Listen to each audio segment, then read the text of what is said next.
Ever wondered how your favorite treats get those eye-catching, vibrant colors? Whether it's a rainbow cake, a bright blue drink, or a perfectly pink frosting, food coloring plays a big role in transforming your culinary creations. Join me as we discover the colorful history of food coloring.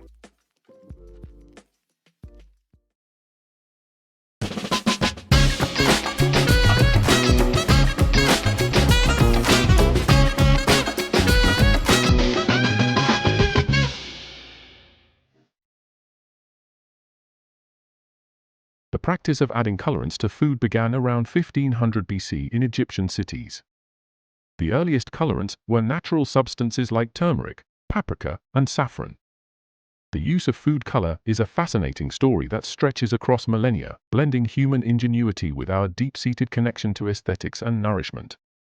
From the earliest civilizations to modern industry, the use of food color has evolved dramatically, shaping not only the way we experience food, but also how we understand it culturally, socially, and scientifically.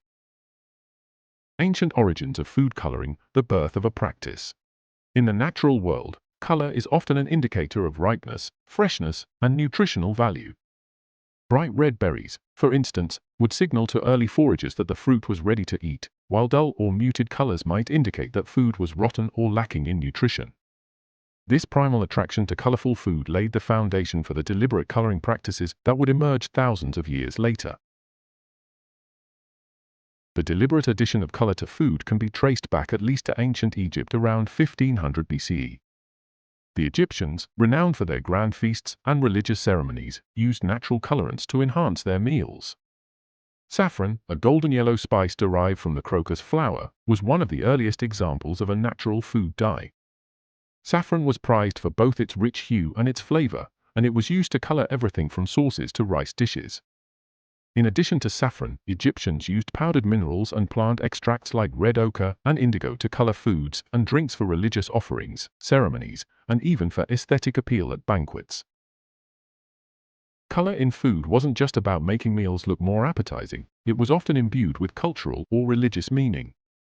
In Egypt, specific colors were associated with gods or religious rituals, so the addition of color to food was a symbolic act as much as it was an aesthetic choice.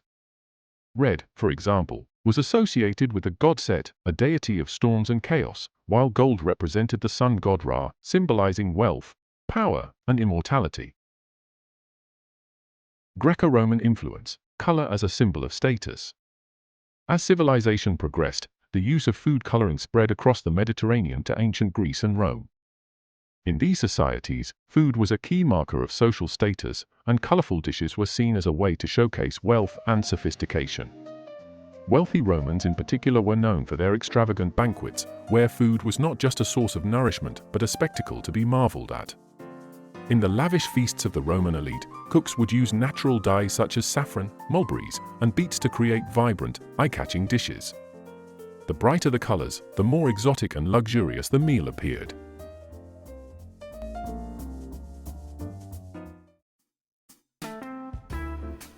This trend was particularly pronounced during the height of the Roman Empire, when culinary decadence reached new levels. Cooks would dye fruits and sauces to surprise and delight guests, creating a sense of wonder at the dining table. Food coloring was not only used to impress but to deceive as well. Bland or inferior ingredients were often colored to look more appealing. For instance, a cheap cut of meat might be coated in a rich sauce dyed red with mulberries, giving the appearance of a premium dish.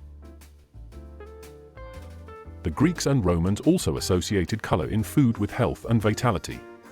Some foods were believed to have medicinal properties based on their color.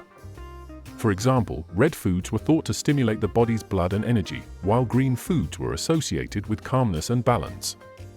Thus, food coloring played both an aesthetic and functional role in these societies, blending culinary artistry with early notions of dietetics. Medieval and Renaissance Europe, the golden age of spectacle. The use of food coloring continued to evolve during the Middle Ages, particularly in the courts of European royalty and nobility. Banquets during this period were grand affairs, where food was meant to entertain as much as it was to feed.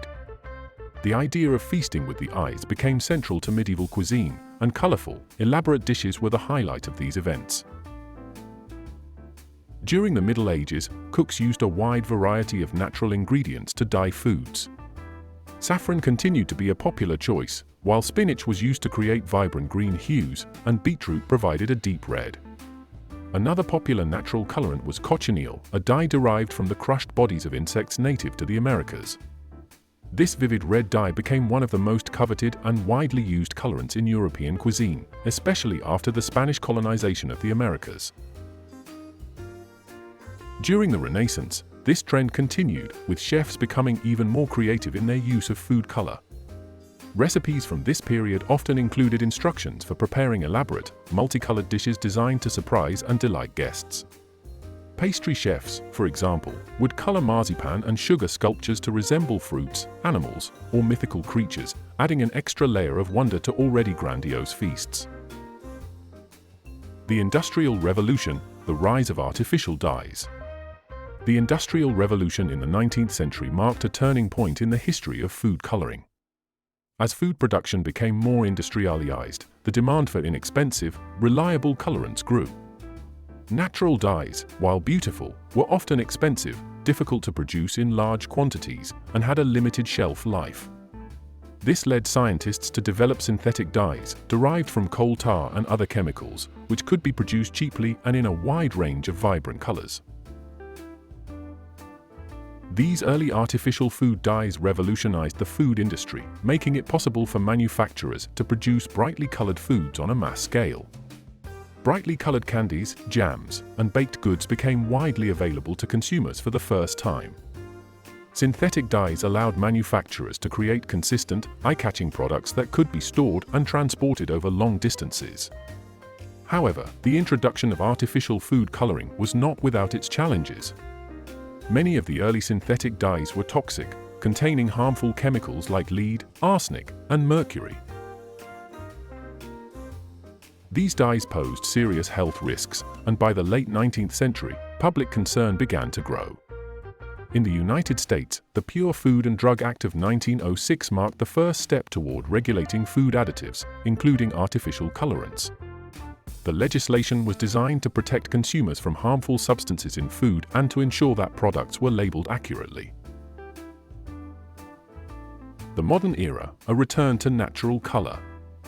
In recent decades, there has been a growing movement toward using natural food colorants once again.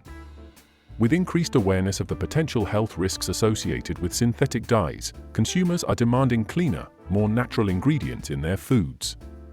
In response, many food manufacturers are turning to plant-based dyes like beet juice, spirulina, turmeric, and butterfly pea flour to color their products.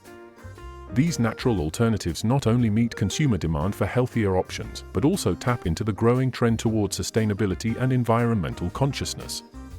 Today, food coloring is more widespread than ever, but it's also more carefully regulated. In many countries, food additives, including dyes, are subject to rigorous testing to ensure they are safe for human consumption.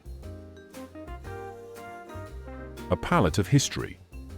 The history of food coloring is a vibrant tapestry that reflects humanity's evolving relationship with food.